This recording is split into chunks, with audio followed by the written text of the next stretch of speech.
What up, cappers, gamblers, punters, hustlers, My name's Dabby Cabin. This is the first ever NCAA. Say hey, everyone. Welcome into another edition of Say Hey. We are back. UFC pairs, as they say.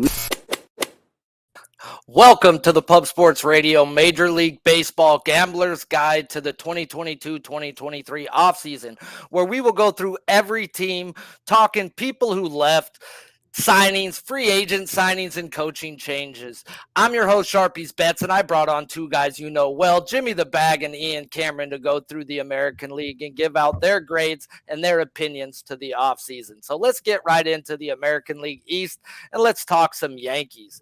People who left: pitchers Jameson Taillon, Zach Britton, and Chad Green; position players Andrew Benintendi and Matt Carpenter. They did no trades while signing Carlos Rodon, Thomas Canale, re-signing Luis Severino, Anthony Rizzo, and Aaron Judge.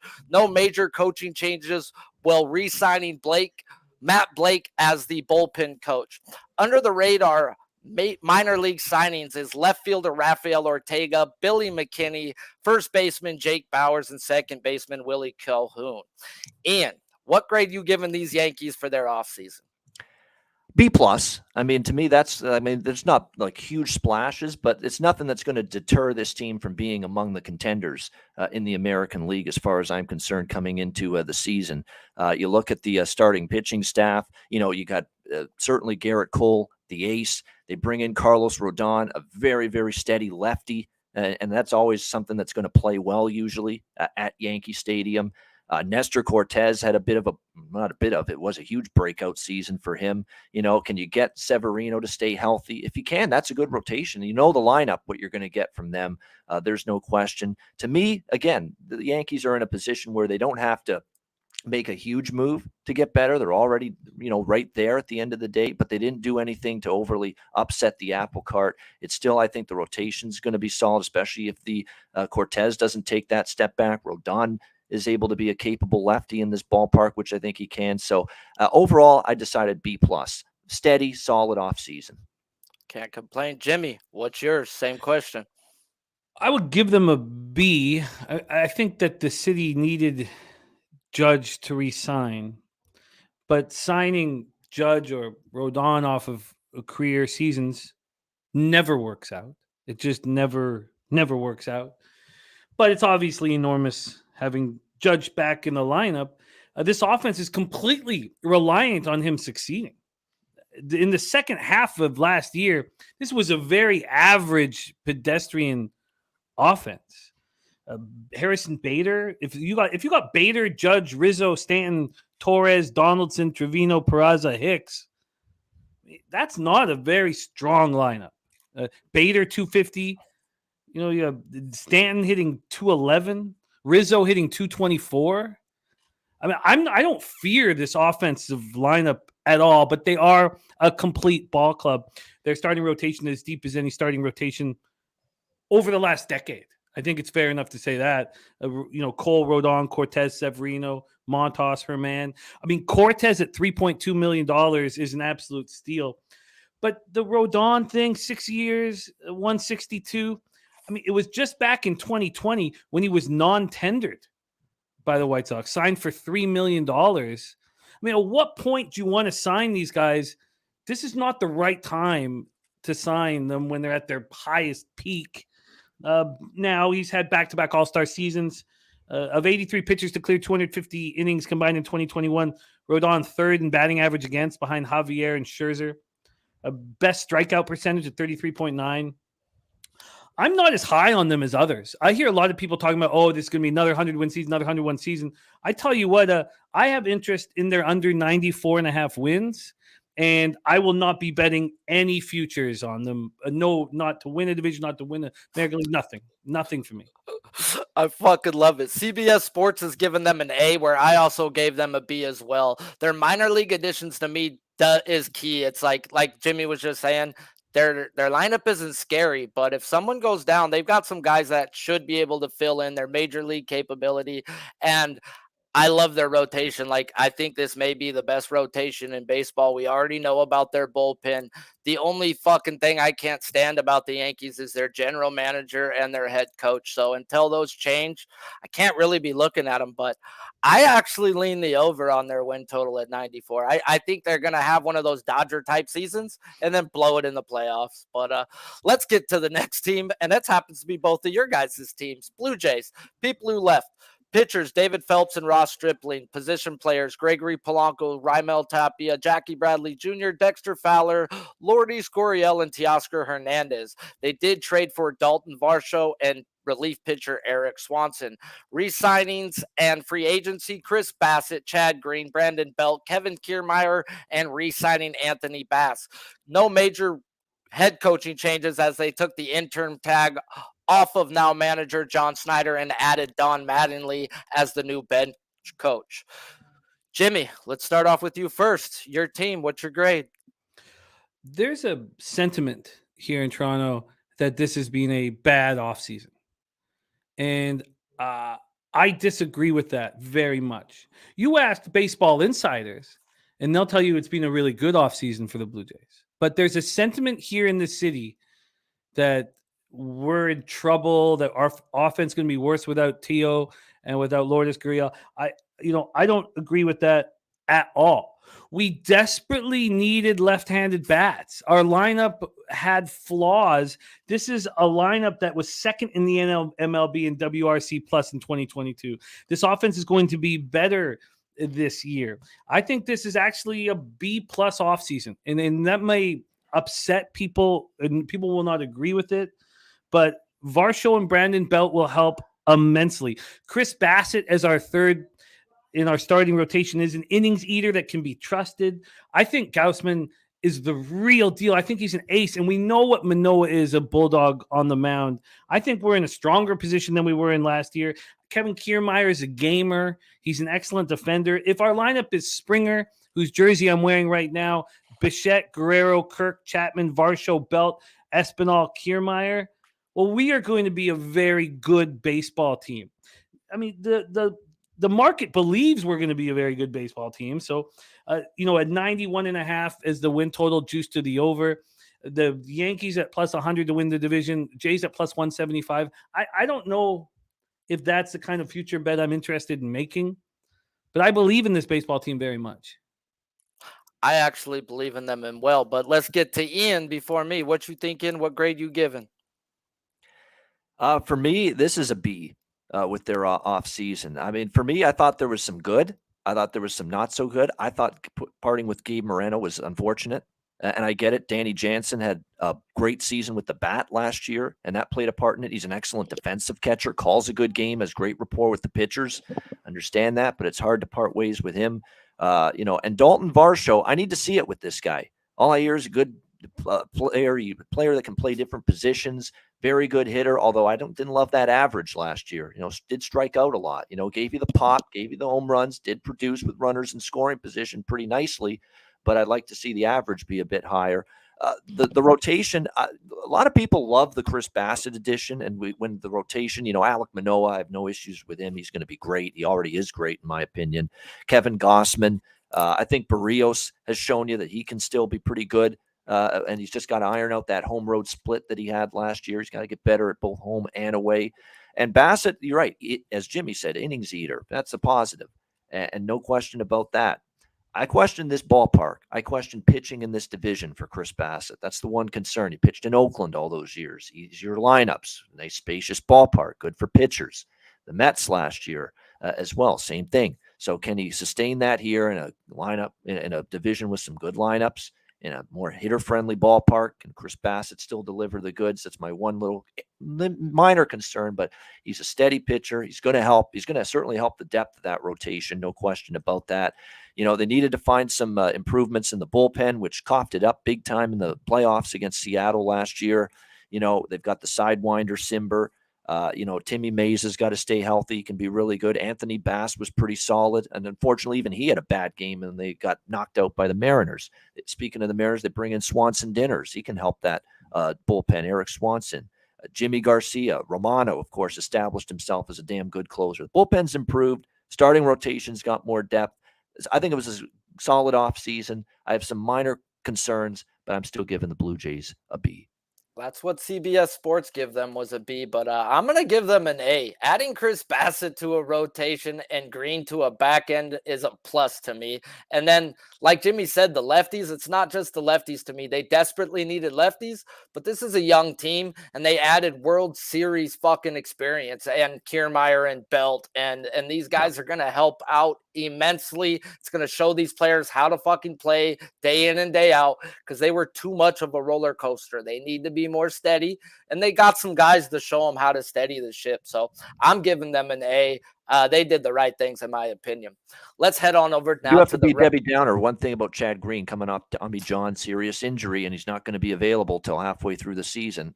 Let me see it first with him. Yeah, but at the end of the day, that guy's numbers are something you can't you got a deal on a guy. But I hear you. He hasn't pitched in a while. We got the discount because of that. Yep. So, but I hear you paid a discount because of those concerns with the coming back from that surgery. Yep.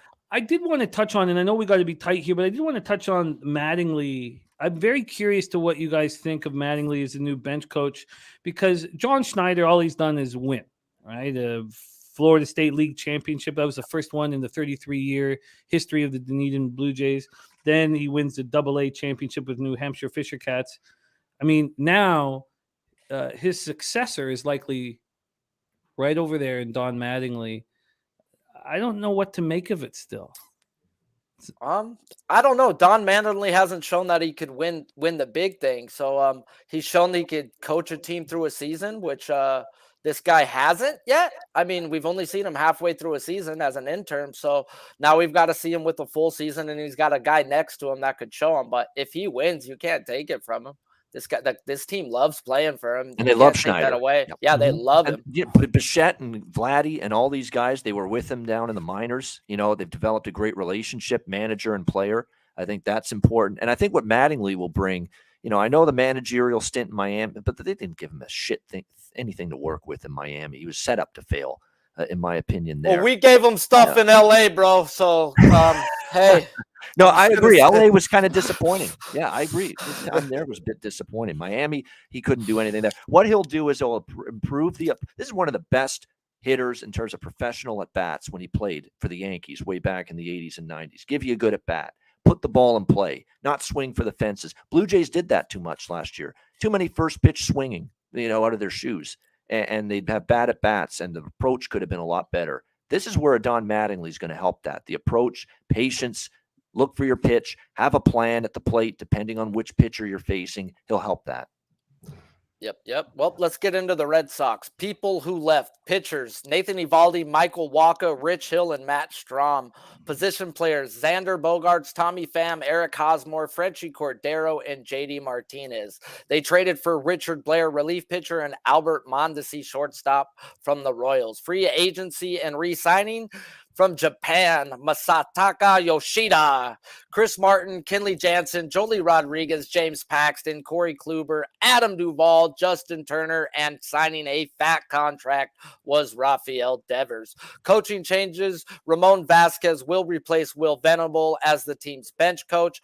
Under the radar minor league signings: shortstop Nico Goodrum and catcher Jorge Alfaro. Ian, a lot of movement for these Red Sox. What grade you going to give them for their offseason, and why? This is not the division to have the offseason Boston had. When you look at the landscape, Tampa Bay's not going anywhere. They're competitive. They're solid every year. Blue Jays are going to be good. Yankees are still going to be there. Baltimore's getting better. Where does that leave the Red Sox, unfortunately? Look, if this was 2013, Chris Sale, James Paxton, that's a hell of a rotation. It's not a great rotation in 2023, folks. That's the problem. I'll throw Kluber in there, too. 37 years old. It's a great rotation in 2013, 10 years ago. Not now. And you're banking on that. I still have not seen enough out of Brian Bayo. They think highly of this kid, but too much inconsistency with him last year in terms of being that, that maybe that ace at one point, but it isn't yet. Pivetta, Pivetta's actually overachieved. I'm not expecting Pivetta to be good long-term moving forward. So that starting pitching staff is rough. The bullpen had their issues last year. Kenley Jansen now is going to be your savior at closer? That's a good one to me. That's going to be really good. So, no, Boston, I think in some divisions they'd be able to survive. And look, if we rewind the clock and we get 2013 Sale, Kluber, and company with those old men as starters, maybe then they'll surprise and could still compete for a postseason spot. But I don't see it. They lose Xander Bogaerts, one of the heart and soul of this team. I think the lineup is still going to have some pieces in it, but there's more holes in that lineup, I think, than we've seen in recent years. It's not a team that's equipped to handle the rough and rugged AL East around them. So C- in the offseason for me. Man, I've got a lot of the same opinions as you, and I love it. Jimmy, same question as you. What grade you giving these Red Sox? I give them a C, but I'm not nearly as down on them as others. Now, sure, there are question marks. Trevor Story with the UCL injury in his right elbow. It's possible that he's back in April. It's possible that he's back in June.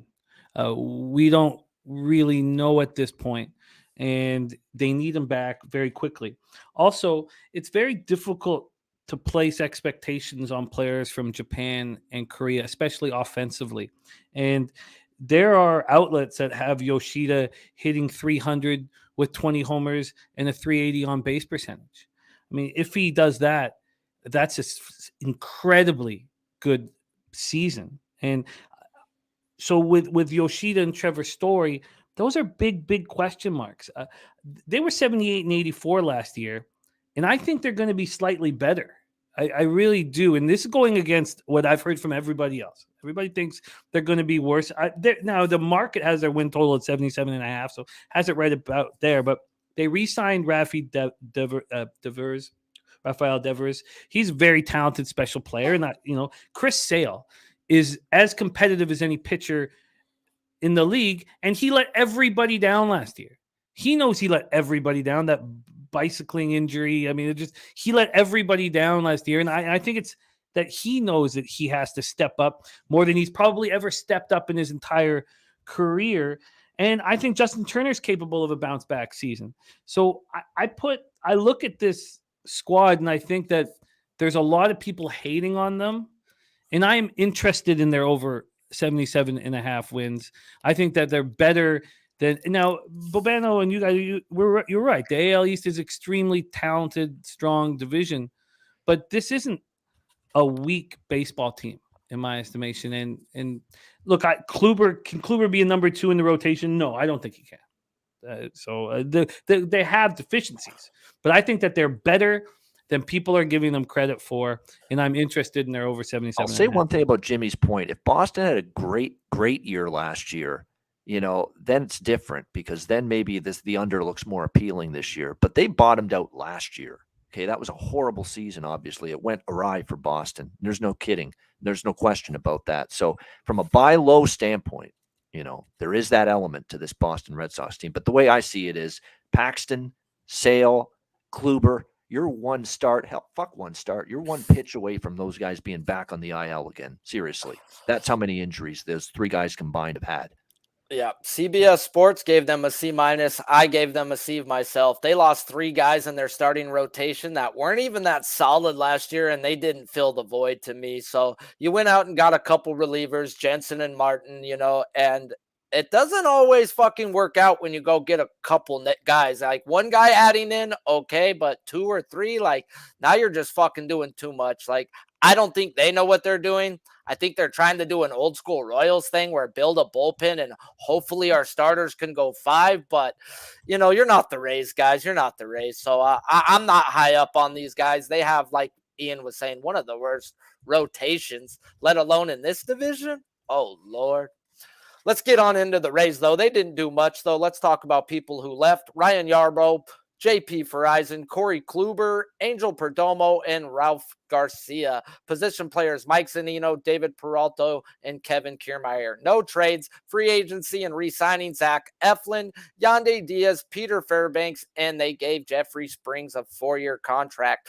AAA manager Brady Williams is being promoted to the new third base coach, and elevated minor league catching coordinator Thomas Francisco to be their new major league field coordinator. He is viewed as a major league manager in the future. No minor league signings. And Jimmy, Rays are doing what Rays do. Not much, but always enough. What grade are you going to give these Rays? This is the hardest team to grade in offseason. There's no one more difficult. You have a $77 million payroll. You give Zach Eflin $40 million over 3 years. It seems like a lot of money for your fifth starter, but you just have to trust the Rays staff. I mean, year in and year out, they deliver. The over-under is at 89.5 wins. Can you imagine having that expectation on a team with a $77 million payroll? That's wild. It's just unbelievable. It's fascinating. This is roughly the same payroll as the Pirates. It's only more than the Orioles and the A's. If you look at this starting five, McClanahan, Glasnow, Jeffrey Springs, Drew Rasmussen, and Zach Eflin, I mean, that is so dangerous. Yep. How do you grade? I don't know how you grade when you don't have the ability to go out and sign, and then you sign Eflin for $40 million over 3 seasons. It just I feel like it's almost ignorant for me to give them a grade because they just play with a different set of circumstances than everybody else in the league. Now, their lineup strikes no fear in opponents. Wander Franco turns 22 on March 1st. He needs to be a superstar. You have Brandon Lau, who they need a bounce back season from him desperately. 2021, he hits 247 with 39 homers, 99 RBIs, 535 at bats. He was held to 235 at bats last year due to injury, 8 homers and 25 RBIs. Randy Arozarena continues to deliver back-to-back 20-homer seasons. He's 27 now, and he's got to be a superstar. He's a hell of a ball player. I don't really know. This is the one team where I don't know how to grade them because of their circumstances. So I guess, I don't know. I guess you give them a C plus. This was the toughest question that you gave me. How do you grade the Tampa Bay Rays? I get you. Ian, what's your grade on the Rays? You think with the moves they've made, I mean, Eflin was the big one, but it's not like and it does give them a lot of depth. And from a rotation standpoint, 1 through 5, as good as it gets, I think, in the American League. I mean, they've got, especially if Glasnow is healthy and looks right, and he certainly did down the stretch last year, McClanahan, that is all of a sudden a really good 5.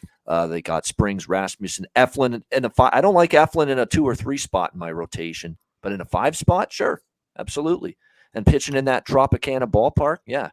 The offense is the concern for me. You're right. Wander Franco's good. Arozarena's got to strike out less.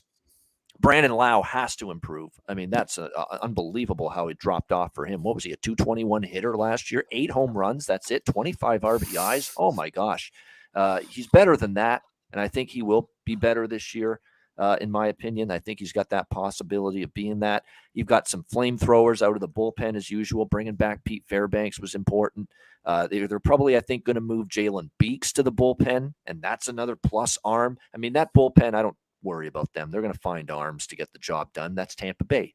That's just what they always do. They always have good starting pitch. They're going to be a good under team as far as their game totals. They're going to be in a lot of unders this year. First 5 unders, full game unders because of that pitching staff and question marks about the offense. But to me, I give them a solid B, honestly, because it's just like they don't have to do a whole lot to make big moves and spend big money. And all they do is come back the next year, and there they are, competitive again in the playoffs. That's what we see from the Tampa Bay Rays. So I'm giving them a solid B. They're that one team where they do jack shit in the offseason. You say, hey, Stale, good job, Rays. Yeah, CBS Sports gave them a D, as in David. I was like, are you fucking kidding me? Like, do you not understand who Zach Eflin is and what the Rays do to pitching? And if they think they see something in Zach Eflin, oh, Lord, watch. There's going to be a new Zach Eflin, guys. He's going to be a solid number 3, maybe even. He won't be a 2 on this team. Glasnow and McClanahan are those dudes, but I do expect him to be that guy, especially at Tropicana Fields, guys. They don't go get pitchers. If they're spending money on a fucking pitcher, watch out now, boys. Watch out. So I'm all over it. You traded in Eflin for Kluber, and you wanted to give him a D? Go fuck yourself, guys. That's my opinion to CBS Sports. Let's get into the Orioles. People who left. Pitchers, Jordan Lyles, Alex Wells. Position players, Robinson Chirinos, Jesus Aguilar, and Rougned Odor. Trades, they got Cole Irvin, Ryan O'Hearn, and James McCann. Free agency and re-signings, Adam Frazier, Kyle Gibson, and Michael Givens.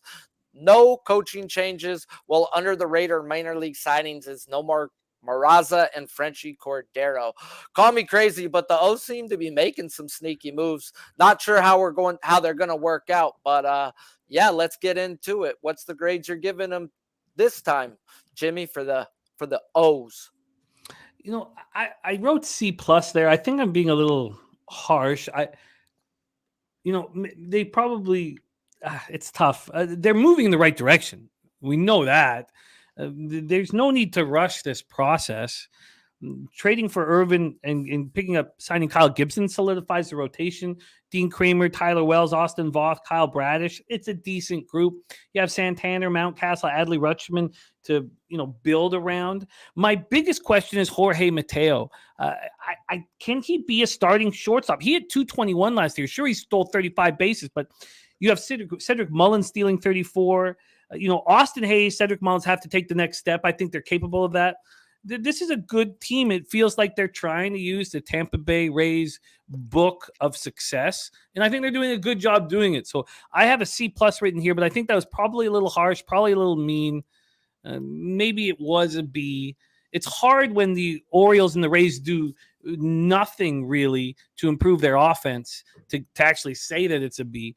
But I like the direction the squad is moving in, and I look forward to watching play this year. Yes, sir. Ian, what grade you giving the O's?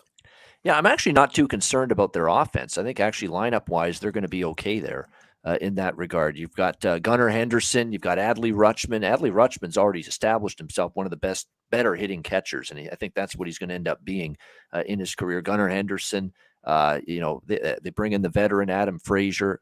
You look at this lineup, of course, there's definitely some potential there for what they're going to be able to do. There's no question about that. Of course, Cedric Mullins, the great center fielder, Santander. I mean, I think there's some offense here with this Orioles team. The pitching staff, I do have some questions there. So I'm giving them a C plus as well. I was going to go either C plus or B minus, but I'm going to give them C plus. I'm a little more hesitant on Gibson. A full season of him in this ballpark at Camden Yards in this division, a little more hesitant. Cole Irvin, I need to see more. Obviously, he was one of those guys, too, that he didn't always pitch well on the road last year, and he was lights out in Oakland in that Coliseum at Pitchers Park. So let's see a little more from Irvin last year. Bradish was solid. I couldn't believe the season Dean Kramer had, because I always said 2 years ago when he was awful, I said he pitches like Cosmo Kramer. That was the running joke. But, he was really good last year. Good last year, yeah. He was really good last year. We're going to find out what this Baltimore management group is made of, and especially the guys that work with the pitchers, because they did a yeoman's work last year. The fact that rotation was as good as it was, I couldn't believe it. But now they got to show they can do it again, not be a one-hit wonder.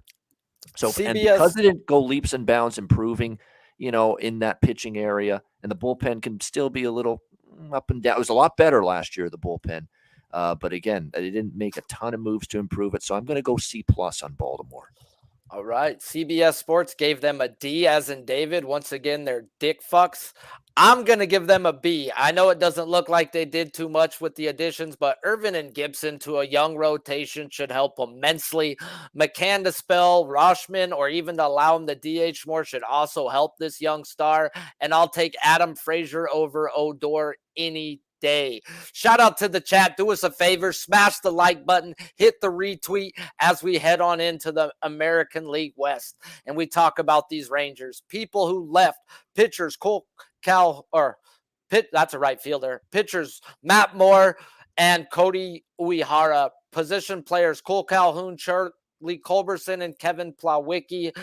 Trades, none. Oh, no. Trades, yes. They traded for Jake Odorizzi, the bum, which I don't know what they're doing with that, but let's talk about what they did do. Free agency and re-signings. They went and got Jake DeGrom, Nathan Eovaldi, Andrew Heaney, Jose Lecure, and Martin Perez re-sign with this team. And this blows my mind, guys. Coaching changes. Bruce Bochy is back as the new manager. Will Venable was hired as the hitting coach, and Greg Maddux was brought in as his pitching coach. Under the radar minor league signing, Sandy Leone, Travis Janikowski, Ian Kennedy, and Danny Duffy. I could talk about this team for hours. Ian, what grade are you going to give these Rangers? I got to give them B plus here. I was almost going to go A, believe it or not, because of what they did with the pitching, Eovaldi and of course Jacob DeGrom. It goes without saying, but And I almost gave them an A because of the managerial hire. I mean, this had to have appealed to Bruce. I wasn't convinced we're going to see Bruce Bochy again as a manager after the San Francisco days. And I guarantee you one thing. This guy's a smart guy, Bruce Bochy. He ain't getting off his ass in retirement living to be fucking mediocre. Okay. He sees this situation as this looks like we're putting together something good here in Texas. I like this rotation. We've got pieces in the lineup. I'm not coming back to be a loser. After all the World Series championships with San Francisco, why would you? He sees something here that works, that he likes. And I think for that reason, I'm putting my faith in Bruce Bochy here, that he likes where they're going in Texas, that they can compete, that they can maybe even challenge a Houston Astros in this AL West division this year. And I think there's a lot to like. There's a lot of upside. Now, it kind of feels like they're everybody's favorite and one of most improved teams in the American League. That's the one thing. It seems like everybody and his brother's going to feel that way. I'm always get a little worried about that they're going to be the hot commodity, the hype team, if you will, coming into this season. But there's a lot to like and a lot of improvement in this Texas team. So I give them B+. Yes, sir. Jimmy, what grade do you give these Rangers? I give them a D. Oh, Wow. I give them a D. We know how this game works. You can't just throw money at your problems. I think this is going to – now, Bruce Bochy is the man in that, that could – now the offseason could be a C. But we're judging these decisions that were made. This is the second year in a row. I mean, you're going to give DeGrom 5 years, $185 million. Are you kidding me? Is there any world where this succeeds? Sure. They go to the World Series. I agree with the market on this team. Their over-unders at 82.5, slightly juiced to the over. So what? The market expects them to go 83 and 79.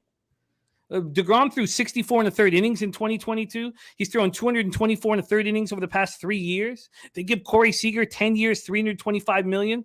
Simeon 7 years, $175 million. John Gray 4 years, $56 million. Well, did it work last year? 4.63 ERA, 25th out of 30.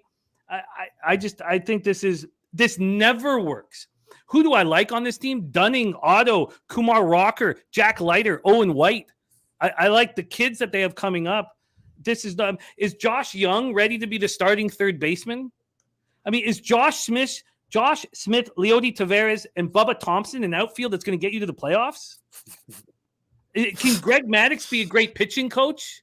Can the best at their sport be good coaches? Ask Wayne Gretzky how that went.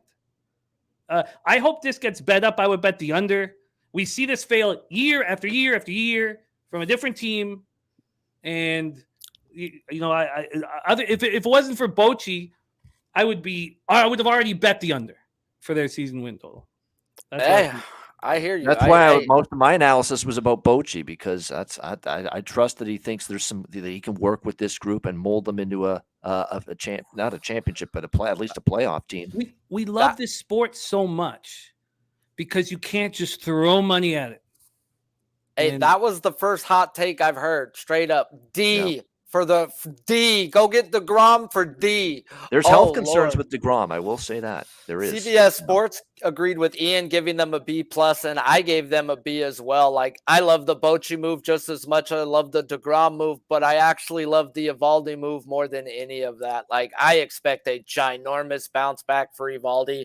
And to answer your question on Maddux, he was successful as the Rangers pitching coach for a 4-year period before they let him go couple of years back. So he has shown he's a good pitching coach. I love him too. I just think this coaching staff is going to coach these guys and let them play, bro. Like these are players coaches if you've ever wanted one. And John Gray should have a giant leap year. You have the best fastball slider combo to teach you a trick or two, to show you what Scherzer just showed him. Throw a fucking curveball first pitch, get a fucking strike anytime you want it. Like, I think Gray is going to blossom with DeGrom being there, because that's the best combo in what he throws already. Are you surprised that the win total's at 82.5? I don't think they have a back end. I don't even know who their fucking closer is. Is it still LeCure? Like, do they freaking just roll the dice? Like, they've got a lot of questions to me still to answer, but their starting pitching should be good enough to keep them competitive. But Evaldi's nemesis is the fucking Astros. I fade Evaldi versus the Astros. That's mandatory. And now you're going to see them 3-4 times a year? Like, uh-oh. That's the question. Speaking of Astros, let's get into the Astros because we know we got more shows coming up. People who left: pitchers Verlander and Will Smith, position players Christian Vasquez, Alamaris Diaz, Jason Castro, and Trey Mancini. No trades, while picking up Jose Abreu and re-signing Rafael Montero and Michael Brantley. No big coaching changes, keeping the same coaching staff, while adding in Dana Brown as the new general manager, who was previously the scouting manager for the Braves and set up their young core. Very little movement for the team that just won the chip. Can't really give them a grade for me. So, Ian, do you like the Astros pretty much saying we don't need Verlander and we trust everybody else to do this job? I think so. B for me. I think so. But Verlander, for a great career, there's no question about that. But we saw him get rocked a couple of times last year. Home runs went up allowed last year, and they feel they've got quality depth in their rotation. And it's hard to argue with what we saw from this group in their run to the World Series last year. I mean, they got terrific performances. Framber Valdez was very effective. Christian Javier was outstanding. Lance McCullers showed when he's healthy, he can get the job done. You have Garcia and Urquidy. I think you've got guys now that have winning experience now as well. So I think they find, hey, we can part ways with Justin Verlander. We know what the lineup is going to be doing. And, they bring in Jose Abreu now, too, to make it even more dangerous. You've got Altuve. You've got Jeremy Pena, who just broke out as this young next big phenom hitter for the Astros moving forward. You've got, of course, still Yordan Alvarez, McCormick, Kyle Tucker. I mean, they're still be able to hit the baseball. If you want to quibble, the bullpen here a little bit. Montero's getting up there in age a little bit. You've got Ryan Presley likely going to be the closer again this year for the Astros. Can he duplicate that? But, obviously it's a team that's still incredibly good in all facets. So even though they didn't make a huge moves in terms of, outside of Abreu, that was the big one, in terms of bringing someone in, they re-signed Brantley, Montero as well. They didn't need to do a whole lot. You're just doing some touch-ups. You're the defending world champs. So B for me. Yes, sir. Jimmy, what grade you giving these boys? I gave them a B as well. I probably would have I would have given them a higher grade, but the firing of James Click, and he was fired. He was.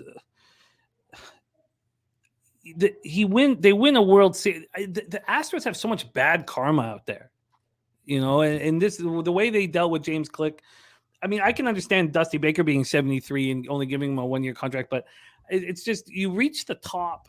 You reach the top of the mountain, and this is the decision you make with the brass that put it all together. It's just strange, but I love what they did player personnel wise. Love it. Brantley only played 64 games last year. Get him back. Abreu's going to love hitting in the middle of this lineup. Altuve, Pena, Alvarez, Bregman, Tucker, Abreu, Brantley, McCormack, Maldonado. I mean, this is the best team in the league. Where's the easy out? Yeah, exactly. Maldonado. There's your easy out. Sure, but sure. He's one of the best defensive and play callers in all the fucking games. So, we'll give up that spot. This is the team to beat. I'm looking very much forward to watching them again this year. I really think that they've done a spectacular job building this squad. They're phenomenal. Yeah. Now watch their farm system get way much better with the guy who just built the Braves now over there leading this team. So definitely like the hire of Dana White. Let's head on over into the Angels. People who left: pitchers Archie Bradley, Michael Lorenzen, and Touki Toussaint. Position players Kurt Kazuki and Matt Duffy. Trades: they traded for Gio Urshela and Hunter Renfroe. And free agency re-signings: they got Brandon Drury, Tyler Anderson, and Carlos Estevez. Coaching changes: Marcus Thames introduces the new hitting coach. Phil Planter will be the assistant hitting coach, and Bill Heisel introduced as the assistant pitching coaches. No under the league minor league signings. Jimmy, what grade you giving these Angels for the offseason and why? I give them an F. This was absolutely horrific. I want under 81.5 wins. I haven't bought a bet. They hate Mike Trout. That's got to be the answer. They hate Mike Trout. They want him to suffer. I love it, bro. All these other places giving them B's and A's. I'm with you, but go ahead, Jimmy. Oh, well, I'm just with you. What were the big signings? Tyler Anderson and Brandon Drury? I mean, you got to be kidding me. You're actually going to waste Shohei Ohtani's last season with an Angels uniform? I cannot fathom that you wouldn't try to put something around this last year you have with this baseball team. Mike Trout hasn't had a season with 500 at-bats since 2016. Anthony Rendon is 32. It feels like he's 42. 166 at-bats in 2022, 217 in 2021, 189 in 2020. I mean, this is I got to bet the under 81.5 as soon as possible. And this team is going to be just horrific. This team might not win 70 games. I believe it's 8 straight years their win total has not hit, but keep hitting the unders on them win totals.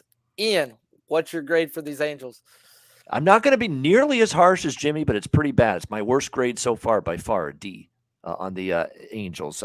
No, I mean, where's your big? Are you really going to put your faith too in Tyler Anderson? I mean, you talk about taking risks in terms of trying to improve the rotation here. You're right. I feel bad for Trout. I feel bad for Ohtani. These are superstar talents in this sport, and they're being wasted in this Civ organization because that's what it's turned into. Patrick Sandoval, that guy frustrates me to no end. Great one start, lit up the next. Sick and tired of looking at that every 5 days. Detmers, same thing, is a bit of a young kid with some upside and some potential, but not been able to harness it yet. Jose Suarez is what he is. He's going to be like a 3.84 ERA type of guy. That's what he is, and the rotation's not markedly better. You look at this lineup. Brandon Drury's your big addition. Anthony Rendon can't stay healthy. Rengifo, is a strikeout guy. You got Renfroe too, who's kind of hit or miss, feast or famine. The bullpen has been, I don't know when the last time the Angels had a good bullpen. I really don't. And this year, that bullpen's got a bunch of question marks. They're hoping Estevez can be the answer at the closer spot. I'm going to need to see it before I believe it. The other guys, Tepera, they're going to move Baria to the bullpen. He's someone that's been way too inconsistent for me. This is a thin lineup.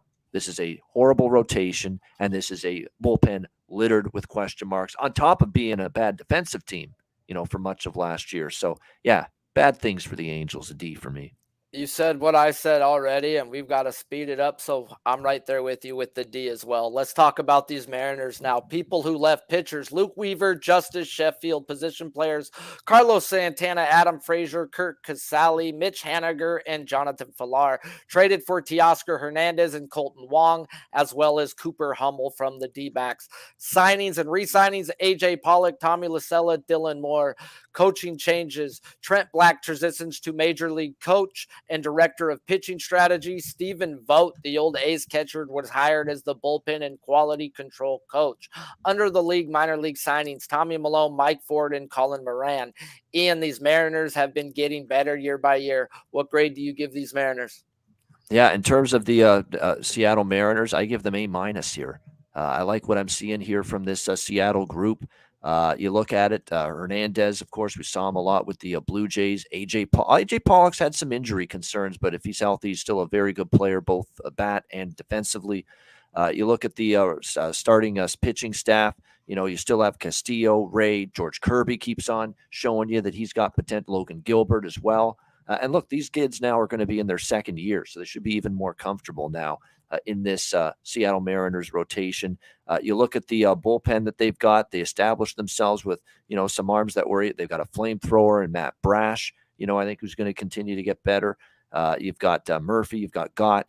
I was surprised they got Paul Sewald pitching that well. There is some concern there. Can he duplicate that again? We'll have to see about that. But, the lineup, obviously, I think it's going to be a massive, massive, massive season for Julio Rodriguez. Think of the numbers he put up, and I think he only played 130 games last year, and the numbers he was able to put up. So, no, it's a Seattle team that was building something last year, finally got into the playoffs. They're looking to take that next step this year. I like what they're doing. They've got the core back. They made some nice improvements, not some bad ones. So I give them A-.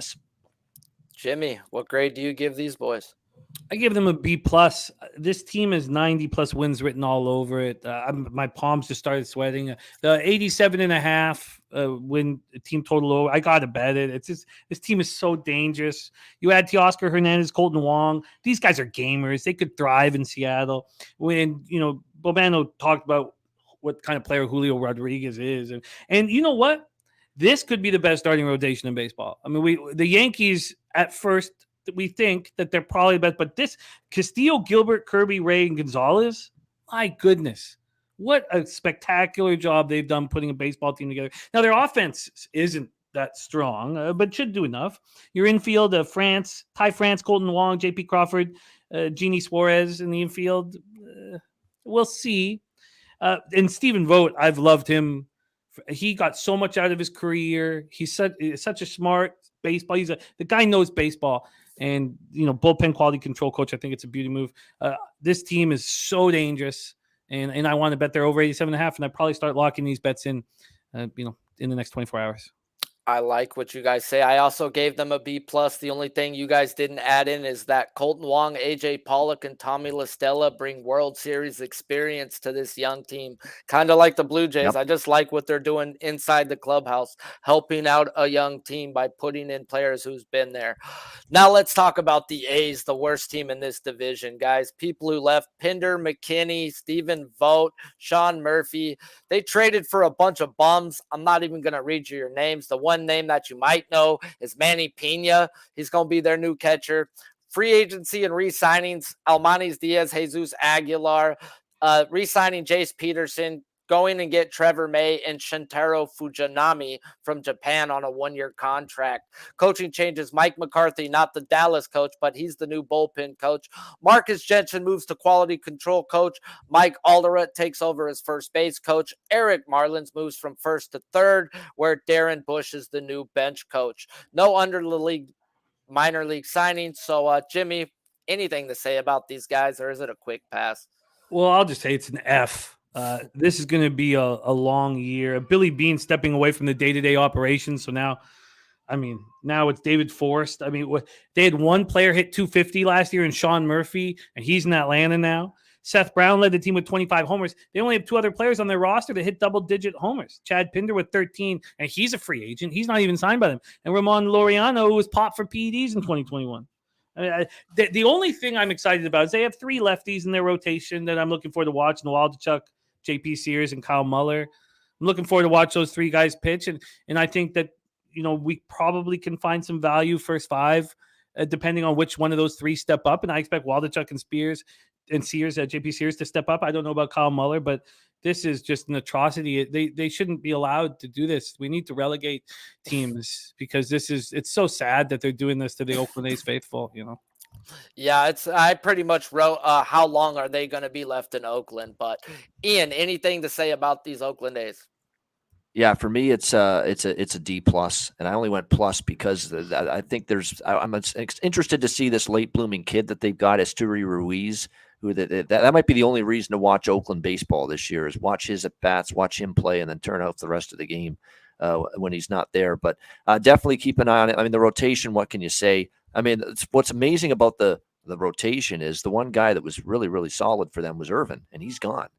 So who's going to be in that rotation? Muller for Atlanta, I got to see more. Waldachuk was not good. Fujinami, let's see what he can do. Right now, honest to God, no joke. And look, he had an incredible first half, and then he fell off last year. But then Blackburn shading in the dead of night. Paul Blackburn as your ace maybe going into the season. Oh, my goodness. Ace? My gosh. That's where we're at with this Oakland rotation. The lineup's patchwork. They couldn't hit a lick last year. It's not going to be much better in that regard this year. It's a bad baseball team, so they deserve the grade I gave them. And I actually was nice to them, giving them D+. That's what they are. So let's head on over to the American League Central and talk about the White Sox, who may be another bad baseball team. But people who left: pitchers Johnny Cueto, Vince Velasquez; position players Josh Harrison, Jose Abreu, Elvis Andrews, AJ Pollock, and Adam Engel. No trades. While in free agency re-signings, they got Mike Clevenger, Andrew Benintendi, and re-signed Tim Anderson. Coaching changes: Pedro Grifol is the new manager, Charlie Montoya is the new bench coach, Jose Castro is the new hitting coach, Chris Johnson's the new assistant hitting coach, Eddie Rodriguez is the new third base coach, while Jeff Head is the new senior director of sports. Ian, this may just be a pass spot, but what grade you giving these White Sox for their offseason? C-. I've got some concerns here with the Chicago White Sox this year. I look at this team that totally underachieved last year. I get it. that when you look at this organization, it was a disconnect. They did have some injuries. The lineup didn't hit the way we thought. There were guys that they expected to deliver in a pitching standpoint last year that simply did not. Giolito, for instance, was at the top of the list. Lynn didn't perform up to expectations. There was some issues with La Russa, clearly, and maybe they're better because he's gone, and that might help them. But I got my worries about this White Sox team coming into this season. I thought this bullpen was supposed to be so great last year, and they didn't pitch anywhere close to what we expected from them. Hendricks took a huge step back in the closer's role. The combination of Kelly and Bummer pitched like a bum sometimes. Graveman, it was not a great bullpen. The lineup, there was a lot more swing and miss in that lineup. I wasn't seeing patience. I wasn't seeing quality at bats. They need to rely on, Dylan Cease had a terrific year. Can you count on that again? Lynn's got to bounce back. Giolito's got to bounce back. Kopech keeps having injuries. Clevenger was good in Cleveland. I was not overly impressed with him in San Diego. There's a lot of question marks here. It's a C for me. Jimmy, what grade you giving them? I give them a C plus. They're coming off a horrific year. This is the perfect buy low spot on the White Sox at 83.5 wins in my estimation. Andrew Benintendi will help. When he stopped trying to hit home runs, he started becoming that good baseball player that we remembered coming up through the Red Sox system. The question for me is Yoan Moncada. Who is he? He's 27. I have no idea what he's going to give you. In 2019, he hit 315 with 25 home runs. We were like, this kid's going to be a monster. He hasn't come anywhere close to replicating that. Last year, 212 with 12 home runs and 397 at-bats. When you look at a season total bet, Eloy Jimenez had 292 at-bats. Luis Robert had 380 at-bats. Tim Anderson had 332 at-bats. Even Moncada, 397 at-bats. If Jimenez, Robert, and Anderson have 500 at-bats, they could make the playoffs. Andrew Vaughn is the real deal. Clevenger, arrested for domestic violence. But Cease, Lynn, Giolito, Kopech, this team is so much better than they showed us last year. I expect them to be. This would be a buy low opportunity. I want to talk this out longer with the White Sox, but I also expect to bet they're over 83.5 wins. CBS Sports has given them a C. I gave them a D. Johnny Cueto for Mike Clevenger. Cueto actually ate up a lot of innings for these guys last year. Lost Pollock, no replacement. And Liam Hendricks is actually out with cancer at the moment. Can't wait for him to return, but they didn't even go out and replace him right now. So they've got a lot of things going on. Everybody signed on 1-year arbitrations. Charlie Montoya, is their new bench coach? Okay, guys, we nice saw man, but boy, made some blunders in terms of managing the in-game stuff. Well, really. We're gonna go back and forth on the next few and just take one person's opinion just to finish this up. Guardians, real quick. People who left: pitchers: Brian Shaw, Oscar Mercado, Anthony Goose. Position players: Owen Miller, Austin Hedges. Trading for Juan Ramon Brito and signing Mike Zunino and Josh Bell. Coaching changes: Rigo Beltran will be the new bullpen coach. Jason Esposito will be the new run production coordinator. Hassani Torres will be the new assistant hitting coach. Jimmy, not much to talk about here. A few changes. First and catcher upgrade, in my opinion. I gave this team a B by replacing those two guys. Stacked team as they were last year, so they just added on, in my opinion. What type of grade are you giving these Guardians? I'm giving them a B. I could even give them a B plus due to the financial restraints. This was a really strong offseason. I can't even believe I'm saying this after the beginning of last year, what we thought. This is a top 10 offense. Now, maybe it's 10th. But this is 10th. It's a top. Juan, Rosario, Ramirez, Josh Bell. I love the Josh Bell signing. Josh Naylor, Gonzalez, Jimenez, Zunino, Straw. Zunino's going to have a bounce back season. That was a pretty atrocious average last year, but Jose Ramirez is spectacular. The starting rotation is incredible. Bieber, McKenzie, Quantrill, Plesac, Zavala. This team can easily repeat in the Central. I love it, and definitely dig what you're saying there. We're going to head on over to the Twins and let you handle the Twins, Ian. People who left: pitchers: Michael Fulmer, Aaron Sanchez, Chris Archer, and Dylan Bundy. Position players: Billy Hamilton, Gary Sanchez, Sandy Leone, and Miguel Sano. Trades: they got Pablo Lopez, and they gave up Luis Arias. And they traded for Michael Taylor as well as a shortstop in Kyle Farmer, who will probably be sent down after the re-signing of Carlos Correa, picking up Kristen Vasquez, Joey Gallo, re-signing Paddock and Sonny Gray. Coaching changes none. Under the radar minor league signings was starting pitcher Aaron Sanchez, only because I want to fade him. So, Ian, what's the grade you're going to give these Twins? C. With the Minnesota Twins. Lots of holes in the lineup. I look at this starting pitching staff and who they added to it. I mean, Sonny Gray at this point in his career, Chris Paddock after what we've seen. That's concerning to me. I mean, the position player additions, Vasquez doesn't move the needle for me. Obviously, getting Correa long-term for 6 years is important. Joey Gallo, the swing and miss machine that he is. I don't know if that's going to stimulate this lineup. And when you look at the rest of the division, Tigers, are going to be someone you've got to factor in this year. The Royals can't be any worse. The White Sox still have talent, even though they had a bad year. There's some upside there that they'll improve. Cleveland, we just talked about, and I'm with you guys on Cleveland. They're going to be really good. Where's that leave Minnesota? And I don't think they did enough to improve, so it's a C. Bobano, I know you got a show that starts in 3 minutes, so I'll give you your time to dip. Thank you. And I'm not on NBA today, my friend. No, so you're fucking great. So we can finish this out. Great. All right. CBS Sports did give them an A. I'm going to give them a B. I love the addition of Kristen Vasquez, and maybe a change of scenery will help Pablo Lopez. Like Ian says, Joey Gallo is going to strike out 100 times, shift or no shift. And Carlos Correa finally found his home being back where he started last year, but I think he's going to show dividends now with the shift. This guy is a top 5 shortstop defensively, guys. He's a stud, and he's going to remind you all who the fuck he was before the beating of the trash cans. Tigers, people who left. Pitchers, Daniel Norris, Andrew Chafin, Daniel Ponce de Leon, and Gregory Soto, as long as Joe Jimenez in the back of their bullpen. Position players, Tucker Barnhart, Victor Reyes, Heimer Candelario, and Harold Castro also left. Trades, Donnie Sands, Matt Vierling, Nick Maton, Jake Higginbottom, and Justin Malloy.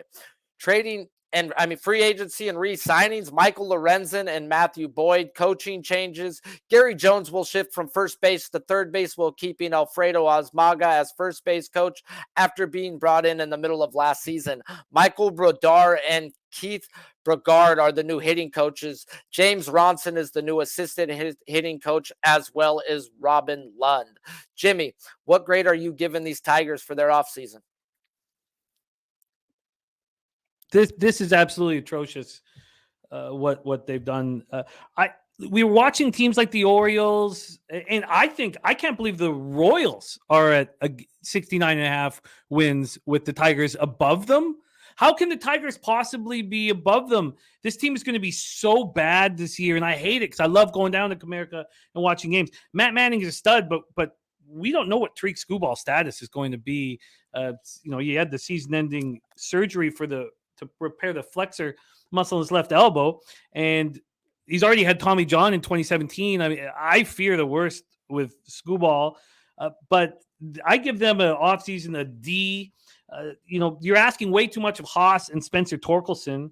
The bullpen, there's just simply no way that this bullpen will be as good as it was last year. They were so good last year. What can you expect from an outfield of Akil Baddoo, Riley Green, and Austin Meadows? There's no power. They're in this pitcher's park with no power whatsoever. They were led last year by Javi Baez's 17 home runs. It saddens me. I thought the Tigers were moving in the right direction. I do not like. I think this team's going to be really bad next year. CBS Sports gave this team a C. I gave them a D as well. I would have gave them an F, but the signing of the new hitting coach, Brodar, coming over from the Padres, nicknamed the fucking unicorn, guys. Detroit struck out a whole bunch last year. Watch that shit change. Will it change in the first month? Probably not, but I expect this team to start playing or at least making contact with the ball as they weren't last year. Pay attention to Brodar, especially if you like me and you bet on K-props, because this dude's a machine, guys. No matter where he goes, he fixes teams. Let's get on into this last team. And these bum Royals, people who left: Ryan O'Hearn, Alberto Mondesi, trades, Josh Taylor traded from Boston for Mondesi. Well, free agent signings: Ryan Yarbrough, Jordan Lyles, Aroldis Chapman, and Zach Greinke coming back for the tour of bumness.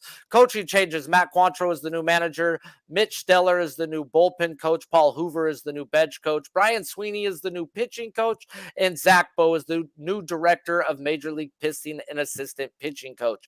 Under the league minor league signings: Matt Beatty and Johan Camargo. Ian, what type of grade you giving these Royals? I give them a D plus, not good. But you look at this. I mean, how could you have interest right now in Greinke? The one thing they're going to do, I will say something positive. They're going to be in tough in this division. They just got such a long road back, to be competitive and be a playoff team. But I do worry about what they did or did not do in the offseason. They're going to be able to hit a little bit, though. I will say that. They're going to have some offensive punch, and you look at what they've got in the lineup. I mean, certainly Salvador Perez is still one of the bitter. Vinny Pasquantino showed you a lot last year. Bobby Witt, not only great defensively at shortstop, but he's got pop in his bat. I think he'll continue to get better. Edward Olivares showed me a lot at the plate last year. If you wanted to bet something with the Royals last year, bet their games over the total. They're going to be in a lot of high-scoring affairs. That lineup can hit a little bit. I don't love their bullpen. Can't love their starting staff. Singer is an unproven commodity. Greinke is what he is now, the twilight of his career. Lyles is below average. Yarbrough, it concerns me getting out of Trop if he'll be effective. Brad Hellenkeller can't be trusted. Brutal season for him last year. So they'll be in a lot of high-scoring slugfest. They'll be a good over team this year with their game totals. I gave this team a D, but as a gambler, I give them an A. You're going to give me 3 pitchers I like to fade on a daily basis? Those goes with those overs that Ian's talking about. Greinke, Lyles, don't forget about Titty Boy Bubik over there. I mean, their rotation don't put fear in nobody. They did go out and grab a couple relievers. I do like Amir Garrett. He does show upside, but then again, he throws up all over the place. Aroldis Chapman's washed. I don't know why they would re-sign that guy. Yeah, they're just trying to put a team together, it looks like, and go out and field some games. So this is not a team I'd want to bet on. And the pitch clock ain't going to help Aroldis Chapman, by the way. Oh, God, dude. Aroldis Chapman's in for a long day. I don't think he makes it through half the season. Could we bet on that? But appreciate you all for hanging in there. Smash the damn like button if you haven't. We do got stuff going on as we speak. Jimmy, let them know what you got going on later on and where to find you. Big Super Bowl show tonight. Big one tonight. Bobano and Sharpie will both be a part of it, 8 p.m. But I'm betting with the bag and Low Shack in the bag Tuesday through Friday at 11 a.m. Eastern. And I can't wait for the baseball season. I can't wait for Sharpie to watch your action again with the Big Black Book. And Bobano, I get Bobano on Fridays. I'm betting with the bag. And baseball, for me, 5 years of doing it, I've gone up 20 wins, 20 units a season now for 5 straight years. So now, last year I finished up 28 units. I don't think I'll get to 48 this year, but man, I can't wait. We have such a great group of baseball cappers, and I've never been this excited. I think about any season from any sport, capping wise, than I am this year in baseball. I love the group we have at Pub Sports Radio. Yes, sir. Ian, let them know what you got going on and where they can find you. Yeah, absolutely. Pub Sports Radio. We've got lots of stuff going on. I'll be on the College Basketball Net Profit Show later on next hour with Connor Mack, breaking down the Tuesday college hoops. I'll be part of that great Super Bowl Pub Hub show tonight with Jimmy the Bag as we get you ready for Chiefs Eagles. NBA Pub Hub 3 days a week, Monday, Wednesday, Friday, 4 p.m. Eastern for me, although the show is every day. You should be watching it. And, of course, I'll be on my Friday morning spot with Jimmy, betting with the bag this week on Friday morning as usual. There you go. I'm Sharpie's Bets. I'll be on the Pub Hub tonight if you're looking for some NFL bets to fade. I'm your fucking guy. If you're looking for some MLB bets that win, I'm probably that guy too. So appreciate you all. Thursday at noon, 3 Eastern, I got Noli Nose and Connor Mack to come talk National League. So until next time, smash the like button. Appreciate you all.